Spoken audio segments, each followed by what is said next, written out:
Hi, I'm Vic Moten. I'm with Crimson Drive, driven by NASCAR.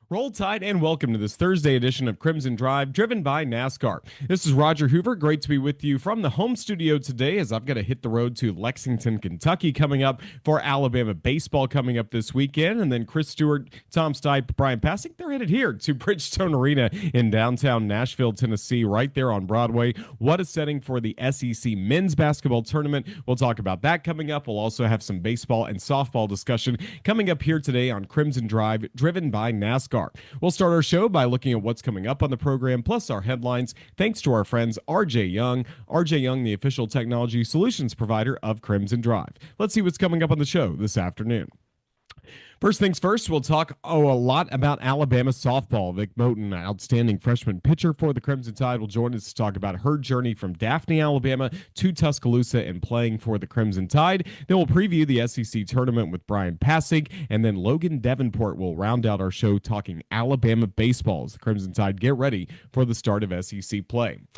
For the men's basketball team, the SEC tournament, Alabama the number 2 seed for that event. So Alabama will not be playing until tomorrow at 6 p.m. Radio coverage will start at 5 for Alabama's game to start its run in the SEC tournament. And then coming up, we will have selection Sunday at 5 o'clock. Also, congratulations to 3 Alabama players.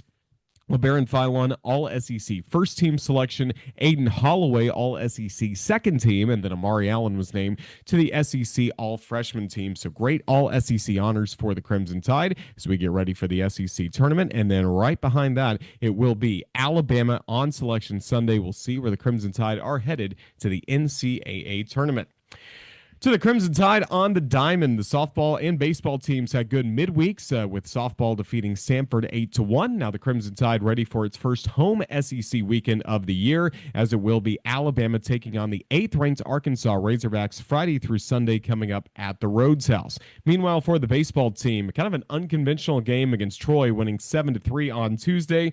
Game where Alabama was hit by a pitch a lot, drew a lot of walks, had one home run by Jason Torres.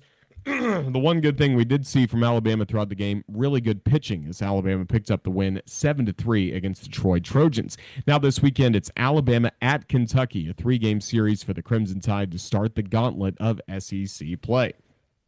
Over to Alabama athletics, more news from the Crimson Tide. Spring practice continuing for Alabama football under head coach Kalen DeBoer as he met with the media earlier this week, talking about everything he's seen, not just from, of course, the quarterback competition that will take up a lot of energy and a lot of airtime on shows like this, getting ready for what's coming up between Austin Mack and Keelan Russell, battling it out for that quarterback position, but just looking at a revamped offensive line, new coaches on the offensive side of the ball. Kalen DeBoer with a lot of good thoughts from earlier in the week as spring practice continues, all gearing up for what's coming up on Saturday, April 11th with the Golden Flake A-Day festivities coming up at Saban Field.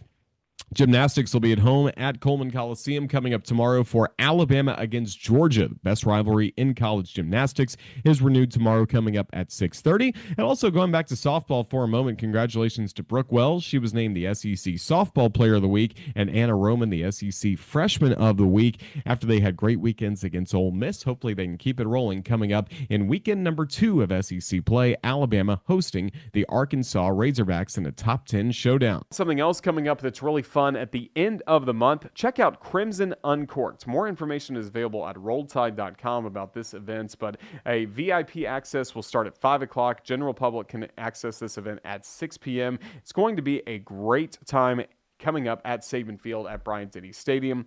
It's presented by Crimson Dynasty. It's a special evening inside Saban Field as you'll have a chance to go through the Walk of Champions, go into the Crimson Tide football locker room, and there will be some great wine tasting, curated selection of wines complemented by light food pairings available as you get to really have an interactive experience at Saban Field in addition to great food and wine. Some more information presented by Crimson Dynasty available about Crimson Uncorked. You can find that online on rolltide.com.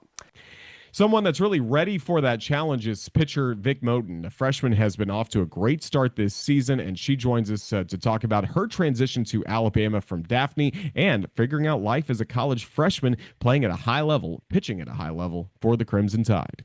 Roll Tide, and welcome back to Crimson Drive, driven by NASCAR. This is Roger Hoover with you at the LLH Healthcare Advantage Center in our podcast studio. So we're going to talk some Alabama softball with freshman Vic Moten, who is off to quite a start for Alabama so far this season as only a freshman. And Vic, Roll Tide, how are you enjoying this first season in Crimson? It's been good. It's been very exciting getting the chance to pitch a lot recently. So I'm excited for that, and I'm thankful for Murph and all the opportunities. Is it even more fun now that we're getting into SEC play? You've had some great matchups in non-conference play, but it ticks up a notch when we get into the conference. Oh, for sure. It's a lot more competitive in the SEC because nobody wants to get swept or lose a game. So it's very competitive, and our team were extremely competitive. So going to Ole Miss, I just knew we were going to sweep them. Yeah, that's outstanding. The right mindset to have for you. Again, as you are making a difference as a freshman, first of all, tell us where you grew up and your start to your softball journey. Yeah, I grew up in Daphne, Alabama. Started playing when I was around like maybe 7. I was always a pitcher. I used to just run people down, tag them, that sort of thing. But then as I grew up, I knew that I wanted to be like kind of in control of the game. So then I learned, I took lessons, and now I'm here. Now you're here. Yeah, performing at a very high level for Alabama. What were some of those early softball games like for you as you started to really show that you had some talent in the sport? You mean like growing up or like here? Growing up, yeah. I would say I've always been like one of the best on the team because I did used to hit. So it was like a dual sport type of thing. And then once we got to like all stars and stuff, it started to become like unfair. And every team that I was on, like we'd always win. So then I had to go to travel ball. And that's why I learned that I was actually special because I was doing the same thing I was doing in rec and travel. So then we upped it and went to like more competitive travel ball, and then I was still kind of dominating there, and then that's where I knew that I was going to do something big. That's outstanding, and that's led you here to Alabama. What did you enjoy most about some of your high school softball, specifically at Daphne? Yeah, Daphne, it's a great program there. It's very competitive 7A softball. So, whenever we had played our area tournament, one of my favorite moments was like Daphne wasn't a winning team before I got there, and we built something great. We built a program that's like going to leave a legacy for all the people coming up behind me, and we had a lot of fun. Like being the underdog and everybody expecting you to lose, that just really lit a fire under us, and that led us to the state tournament. And it led to some really great things for you. Did you feel any extra pressure when you get in those moments and knowing your teammates are all kind of looking at you to go, the distance, go scoreless, get a lot of strikeouts, things like that? Or did you enjoy the challenge of that? No, I actually love being in high pressure situations. I feel like I actually play my best whenever I'm under pressure, which is a really good thing to have in the SEC. But my teammates, they always looked up to me for words of encouragement or that extra push to get us across the line. And thankfully, I always provided it even when I was tired, but, it is what it is. So, I mean, when you're talking about some of the travel and stuff and the travel ball things like that, you're playing a lot of softball. Yeah. What has kept you in love with the sport throughout all the innings and all the times you've played this game? I actually played basketball in high school. So, like, going from playing basketball like the first beginning of the school year and then transitioning to softball, that kind of like made me miss the sport. So then once I got back to it, it was kind of like, oh, this is like home. And then I'd go back to basketball, and it's just like a healthy balance for like me. Anything you miss about basketball? Oh, for sure. I miss my teammates. I miss shooting threes. It's just a different thrill than getting a strikeout. I miss basketball is a real physical sport, especially girls basketball. Fouls are getting called, hairs getting pulled. Sometimes punches are thrown, so I miss that type of like feistiness a little bit. But like playing softball, being a pitcher, you kind of have to have the same mentality. So it's kind of the same. It really is. So Yeah. that's great to hear about. For you, it seems like very competitive drive as well. A lot of that coming from your family. Yes. Me and my sister actually played softball.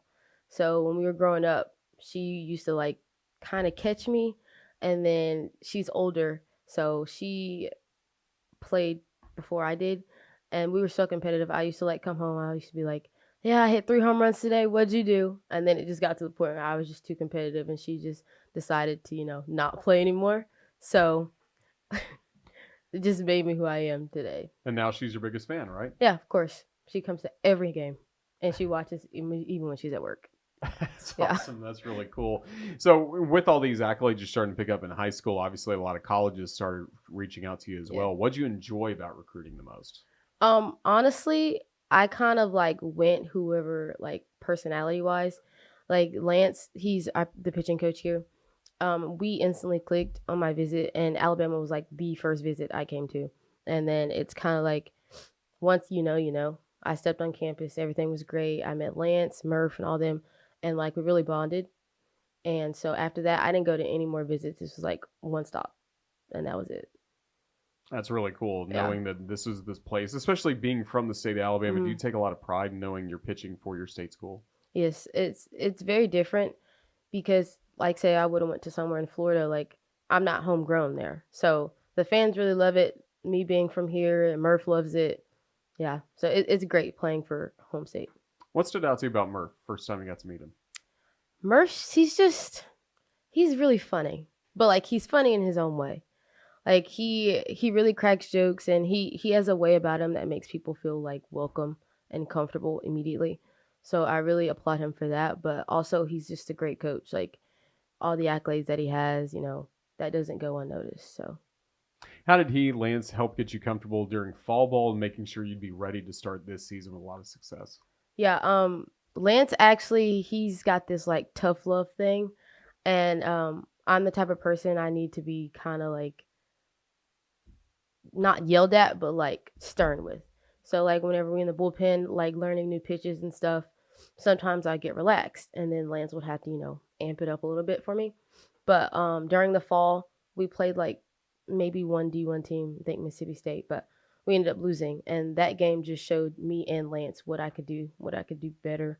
So I've like perfected some things, and yeah, that's it really. So that's some good, stern coaching at times from them. But how about from some of your fellow teammates, and Hmm. especially somebody like Jocelyn Brisky, you now pair up with in a rotation? How has she helped you? She's really stern also. Like in the bullpen, she's kind of like authority figure, I guess. So like we kind of all watch what she does and try to mimic what she does. And there's two freshmen on staff, me and Kaylin Palazzi.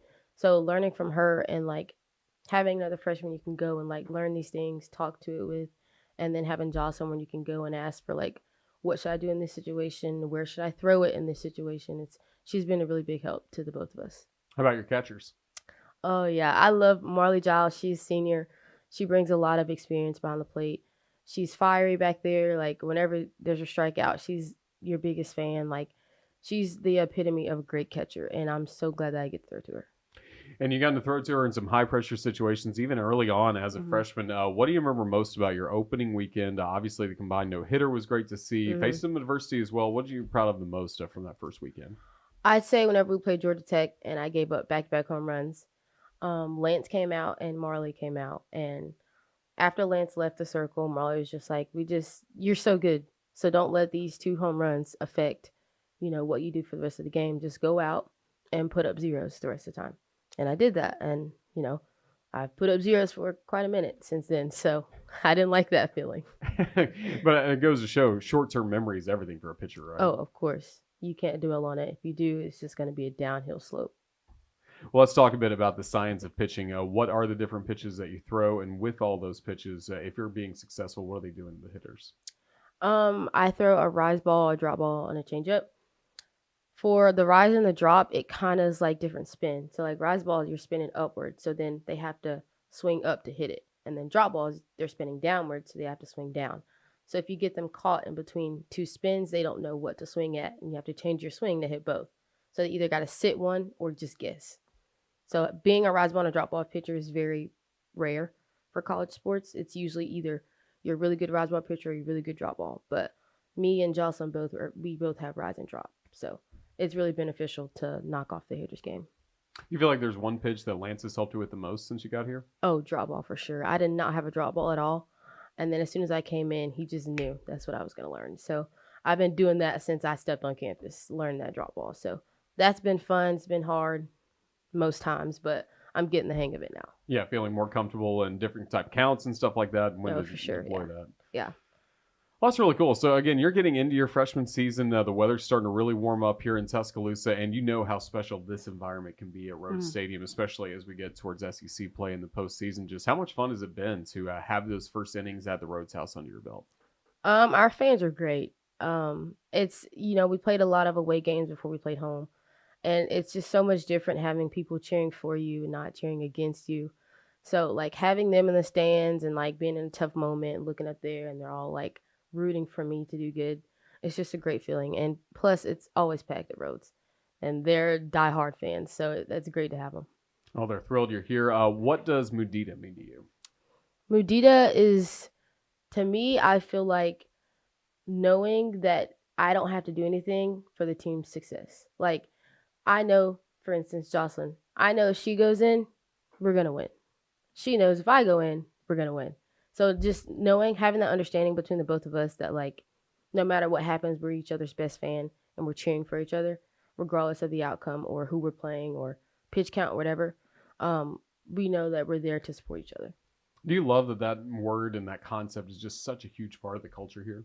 For sure. Murph preaches it every day about being each other's biggest fan, because ultimately that's what's going to get us farther. Like, having good teammates, like, doesn't matter who plays all 9 positions because we got everybody that can go. So it's just a matter of time before, like, we got to find our glue girls Murph talked about the other day. They're the teammates that hold the team together even though they don't play the most. And those are the biggest type of people that we need on the team. What do you like doing away from softball? Good question. I like to write. I have, like, a journal that I write in. Just, get away from everything. And I like to go fishing, which is unpopular opinion, but not in Alabama. Yeah. Have you found a good fishing spot here in Tuscaloosa? I have not. Actually, I have not had any time to go fishing. Yeah. But back home, I have a pier that I go fishing on with all my friends. So it's great. That's really cool. How about in the classroom? What's your focus there? I really like English because, there's a lot of writing in English. It's one of my easier subjects. Math.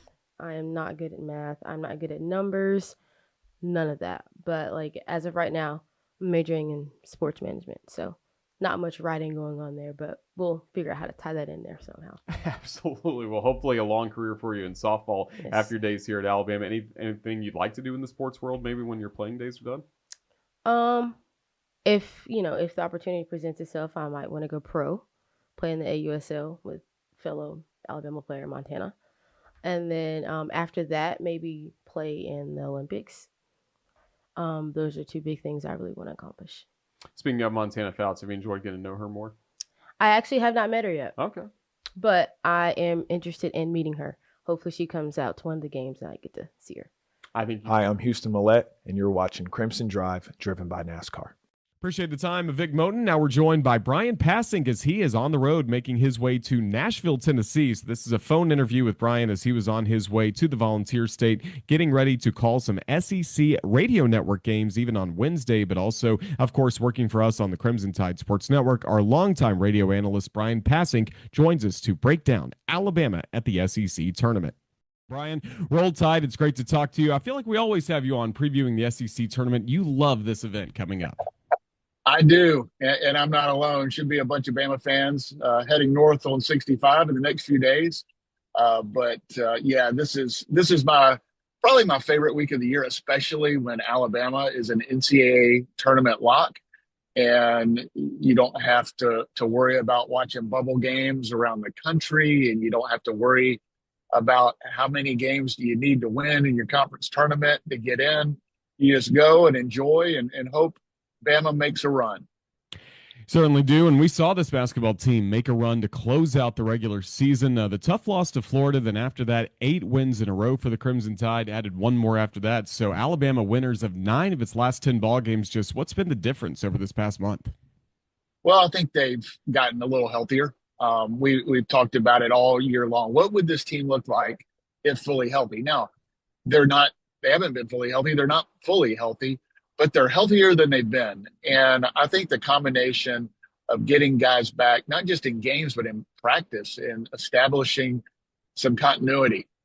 This backcourt, I think, is the best in college basketball, and they've proven it as the year has gone on. We know how good LeBaron Philon is, first team All SEC. Aiden Holloway, who was just named All SEC as well. Those two guys have been leading the charge, but the play of Latrell Wrightsell playing his best basketball of his college career could not have come at a better time. And you love to see a guy who's overcome adversity with injuries and having the Achilles tear last year, battle back, and even deal with several injuries this year to be playing the way he's been playing and to be named SEC Player of the Week a week or so ago and have Houston Millett doing the things that he does to help this team win. Even Jalil Bethea getting more minutes and playing well. This backcourt is playing at a high level, and some of the guys in the front court are getting healthier. I mean, Amari Allen can play inside and out. He's been banged up this year, and to have Aiden Sherrill playing well, Taylor Balboa is getting healthy. This team seems to be hitting their stride, and it couldn't have come at a better time. Absolutely. And we saw over this stretch, that long winning streak I mentioned, 2 games in particular I wanted to get your opinion on. First of all, the double overtime win against Arkansas. Alabama was able to grind out that game, had some key baskets, stops at the end. And then the Tennessee game, not much went right for 38 minutes, but it went well in the final 30 seconds of the ball game in Knoxville. Just how did those 2 games show that this team is really ready for March? Yeah, 2 incredible games, but in very played out in very different ways. Going back to the Arkansas game, 117 to 115. The battle between 2 of the best guards in college basketball, maybe the 2 best guards in college basketball, in Darius Acuff and LeBaron Philon. Those 2 guys put on a show, as did their teammates. That was an incredible battle between 2 teams that want to play in similar styles, getting up and down. Just a fun game to watch as a college basketball fan. Obviously, we wanted Bama to win, and we were able to do so in dramatic fashion. An important win because I think that was the battle between the 2 teams that are, in my opinion, maybe just behind the Florida Gators in the SEC. The Gators are a deserving SEC regular season champion, maybe the hottest team in college basketball. But Alabama, Arkansas, right there, hopefully, in Bama's case, peaking at the right time, catching up to the Florida Gators. We'll see here this week in Nashville. And then the Tennessee game, pretty much the opposite of what we saw a year ago in Knoxville. Alabama really should have won that game and felt like to have a just inside half court shot hit against you the last 30 seconds went the way of the Volunteers, and Alabama loses a heartbreaker. Kind of the opposite this year, where it looked like Tennessee was in control all game long. And to Alabama's credit, they stayed tough. They battled. They put themselves in a position to make a run. And even though they got beat on the backboards pretty badly against the nation's best offensive rebounding team, they were able to do a better job late in the game, put some stops together, put themselves in a position to win, and ultimately get a win against the Volunteers, which hasn't happened in a couple of years. So a couple of big wins that show you that this team is getting better. They're showing toughness. We know what they can do offensively. We know how good this backcourt is, but so many guys stepping up in both of those games that I think gives this team confidence going into the postseason. Well, the postseason starts this week for Alabama at the SEC tournament in Nashville. The Crimson Tide, the number 2 seed, getting that double bye. And just how important is that if you're hoping to make it to Sunday, play 3 games in 3 days? This can be a very grueling tournament.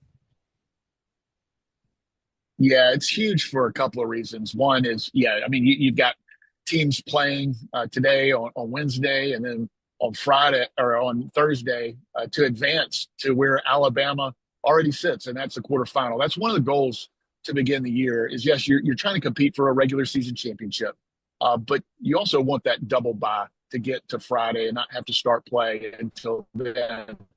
And when you consider all injuries that Alabama's dealt the grind of the season, to get essentially a week off going into the postseason, I think is huge for this team. Hopefully, get on a run in Nashville and win a championship. But even if you're not able to do that, you put yourself in a great position with a double bye to get your legs up under you a little bit more and get ready for hopefully a long month ahead in the postseason. Well, we're hoping for that as well for the Crimson Tide getting ready for this month. Are there any areas of concern you have? Any areas or matchups that could trip up an Alabama team, whether it's in Nashville or even if we look down the road to the NCAA tournament? Yeah, I think this team will go as far as their defense and rebound takes them. We know how good they are offensively. One of the best offensive teams in the country, the best backcourt in the country. How well can this team rebound on the defensive end? It's cost them at some points this year, but what I'm hoping for is that we're having a similar conversation than we did a few years ago, where Alabama struggled defensively, rebounding the ball in the defensive end, but they were able to get better in those areas and get to a Final Four. And that's what we saw 2 years ago. Now, this defensive team is better than what we saw a couple years ago, but they got better at the right time. And so that's one thing that I'll be looking for in Nashville. How well can Bama defend? How well can they rebound, especially on the defensive end? Kind of, at least I did probably take for granted how good this team is offensively. And while you can't predict how well this team shoots the ball, you know they're going to be really good on that end of the floor. But I think if they continue to improve, which they have in the last month, continue to improve on the defensive end and get better on the backboard, this team is going to have a chance to make some serious noise, not only in Nashville, but in the NCAA tournament. That's all that we want. Hi, I'm Houston Millette, and you're watching Crimson Drive, driven by NASCAR. From softball to men's basketball, back to baseball to round out the show to Logen Devenport, who's in his first season as a member of the Alabama Crimson Tide. He suffered an injury in the preseason work for Alabama, so he hasn't appeared so far this season as he's trying to get healthy and return to the lineup as fast as possible. But he's somebody that Alabama baseball is really excited to have on their team. Had great results with Northern Kentucky a year ago and was a huge offseason addition for this Alabama baseball program. Logen Devenport joins us now to talk about his journey to Alabama and what's ahead for the Crimson Tide baseball team. Roll Tide, welcome back to Crimson Drive, driven by NASCAR. This is Roger Hoover with you at the LH Healthcare Advantage Center in our podcast studio at Saban Field. Pleased to be joined now by one of Alabama's outfielders, Logen Devenport, who's returning from injury right now for the Crimson Tide. But Logen, Roll Tide, man, how's everything going? Roll Tide, everything's been good. How have you enjoyed this first season, getting to be around this baseball program and just be a student here at the University of Alabama? I've really enjoyed it. You know, coming from a smaller mid-major school, you come to Alabama and it's massive, you know, like all the resources, the program. I love the coaches, baseball, you know, high level baseball. Absolutely. And we'll talk about your decision to transfer here to Alabama, but seeing this group, what they've been on the first few weeks of the season, what are you most proud of from some of your teammates? I would say I'm proud of some of the adversity guys have battled. I really think that we're getting going now, and great time to get going, you know, right before conference play. I think the bats are waking up. I think we're going to put up a lot of runs, and, you know, our starters have done really good outing so far. How much fun was the Frisco trip? I actually didn't go on the Frisco trip. Gotcha. But it looked like a lot of fun for the guys. Peyton Steele has that throw to really help save that Oregon State game. You've worked with him a lot getting ready for this season. How thrilled were you for Peyton making that throw? I was so thrilled, dude. Nobody deserves it more than him. Like, he's had such a great offseason. He's worked so hard to be in the spot that he's in, and that throw right there really solidified it. It certainly did. So that was a great win against Oregon State. Now some good momentum coming for this group. What has you most excited as we get ready to start SEC play? I'm excited for just the atmosphere. You know, like it's been good crowds at home and stuff, but, you know, when it comes to SEC play, that's when it really matters. You know, I think just being in that environment, I think that's going to be so cool. Absolutely. So again, that's all part of what you're going to see now as a part of this Crimson Tide baseball team. But let's go back to the beginning of your journey. First of all, tell us where you're from. I am from Franklin, Indiana. I committed to Northern Kentucky out of high school. I played there the last 3 years. After my third year, they, talked to the coaches, loved everything about the program, loved the coaches. They pretty much told me, like, hey, it's, time to move on if you want to extend your baseball career to professional baseball. So entered the portal, found myself here, loved everything about it. You get to come down south from the Midwest. First of all, tell us about some high school baseball in the Midwest. Does it take a while to get going? It seems like with the cold weather and the snow and everything you guys got to deal with. Yeah, we normally started at the beginning of March. Always freezing cold at the beginning of March. It's mid 30s, maybe 40s at the start. Towards the end of the season, that's when it gets really nice. Like May and a little early in June. So yeah, and then after that, you mentioned going to Northern Kentucky, which actually you played in really high-level league. It seems like the Horizon League Wright State's had some good teams throughout the years. Different programs have popped up like Northern Kentucky. Is that still a good high level of baseball? I think it is a high level of baseball. I think it's getting higher and higher and higher. At the start, maybe not as much, but, with Wright State, with Milwaukee, Northern Kentucky, we won the tournament in the league in 2024. I think that's going to be, a better and better program. I know there's a team joining next year in the conference, so I think those guys will continue to get better and better. What can you tell us about some of the hard work that it took to get on the field for Northern Kentucky, and then when you started having some success, what was working for you? Yeah, so my freshman year, I actually pitched at Northern Kentucky. So I was recruited as an outfielder. They, wasn't much room for me to play at the start, but they knew I pitched in high school, and so they wanted to see me on the mound. They ended up liking me. So I was one of our main closers my freshman year. So that was how I got on the field to start with. I transitioned more into just the normal outfield role my sophomore year. Battled an upperclassman to get onto the field, ended up earning the spot. And then my junior year obviously solidified that spot and had a good year. Absolutely. And we're going to see more two-way players, it seems like now, the roster limits, things like that. Does that have you excited for the future of baseball? That does have me excited. I love seeing guys that are versatile and can do both things. What'd you like most about pitching? Gosh, I guess I just like to compete on the mound. I liked having the game like under my control.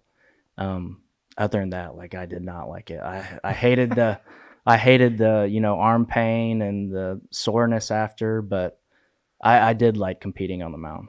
Is that going to help you too with some of the mental mind games when you're at the plate, kind of knowing what a pitcher's thinking and trying to go over sequencing and all that kind of stuff? A little bit. I think maybe not as much, but I think it helps with the mindset of, wanting to compete and wanting to battle against this guy.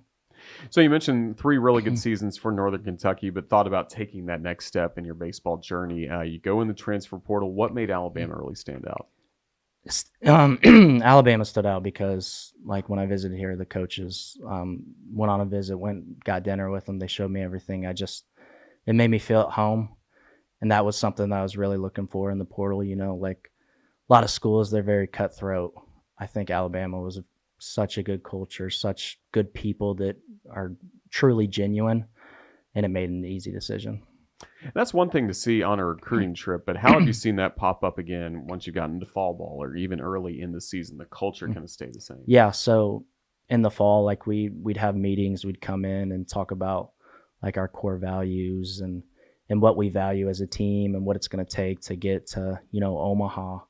I think that really like helps me specifically because that helps me in my game, like the mindfulness side and being prepared and what to think. What kind of motivator is Coach Vaughn? Coach Vaughn's a very good motivator. I think he's got everybody fired up before every kind of game. He's really good at speaking. I think he can make you run through a brick wall if you're at your lowest point. Yeah, he's incredible. Some of those speeches we see online are just really good to see. So for you, injured at the moment, trying to work your way back, how are you trying to impact this team, even if you can't play at the moment? Being a great teammate, just on the bench, cheering your guys on and getting excited. Where I came from at NKU, we talked a lot about Mudita, which is celebrating others' successes and like the joy that comes with that. And so I think I've really expressed that with guys that are having great years. Like with Bryce out there, and Brady Neal. I think there's been tons of guys that have had great moments that are fun to celebrate. And of course, Mudito, Coach Murphy with the Alabama softball team has really gotten that concept widely known, not just to Alabama, but across the nation. Have you gotten to know him at all? I did. I actually, when I came here on my visit, I talked to the coaches about it, and they were like, that's awesome. We got a guy that you're going to love to meet. And I committed, and he actually DM'd me on Instagram and was like, heard you talked about Mudita, brother. I love it. And I was like, I love it. Let's go. Yeah, Murph's the best. I mean, and he loves the Crimson Tide baseball team. I mean, he texts me during games, and I'm on the radio and stuff. Like, he is locked into what you guys are doing. That's awesome. Well, that's really cool. So, again, as this team continues this journey, what do you hope the next few weeks look like for Alabama baseball and for Logen Devenport? Obviously for myself, I hope to get healthy, hope to get back to it. For the baseball team, I hope guys can continue to go out there and compete. As I said, I really think the bats are starting to roll, and our arms are getting good. They're getting comfortable. I think that it's going to be a battle for sure, but I think that we'll become victorious. Well, Logan, we can't wait to see every step of the way coming up for the Crimson Tide and for you this season. Just thank you for the time. Look forward to having you here again. Roll Tide. Of course. Thank you. Roll Tide. My name's Ada Sherrill, and you're watching Crimson Drive driven by NASCAR. All the best to Logan. Hope to see him back on the field very soon for the University of Alabama. Let's take a look at our upcoming schedule, as really this is one of the key weekends of the year in college athletics.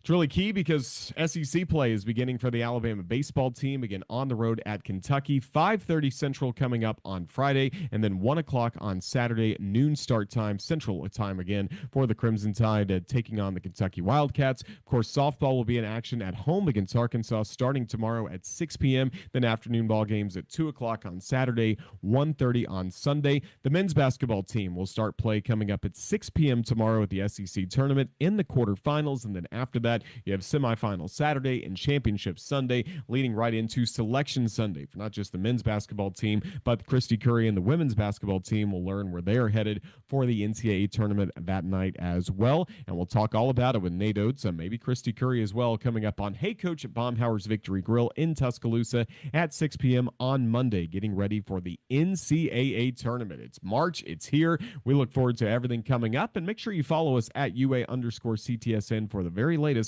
on all things happening with the Crimson Tide Sports Network, especially here if you're watching on YouTube. Go ahead, go to the bottom of the screen, hit subscribe, turn notifications on so you don't miss anything from the CTSN. It's going to wrap up this Thursday edition of Crimson Drive, driven by NASCAR. Huge thank you to our guest, Bryan Passink, as well as from our LLH Healthcare Advantage Center's podcast studio, Vic Moten and Logen Devenport. Appreciate their time. Appreciate Ethan Carabin, our video producer, who puts all of this show together, including mixing down those interviews as well from the LLH Healthcare Advantage Center. We salute Ethan Carabin for all of his hard work on Crimson Drive, driven by NASCAR. For all of us with the Crimson Tide Sports Network, this is Roger Hoover saying thank you for watching. Let's enjoy this weekend with Alabama men's basketball in the SEC tournament, baseball and softball also in the midst of SEC play. It's Election Sunday coming up Sunday. We are looking forward to talking more about the NCAA tournament when this show returns coming up on Tuesday. Till then, have a great weekend. Roll Tide.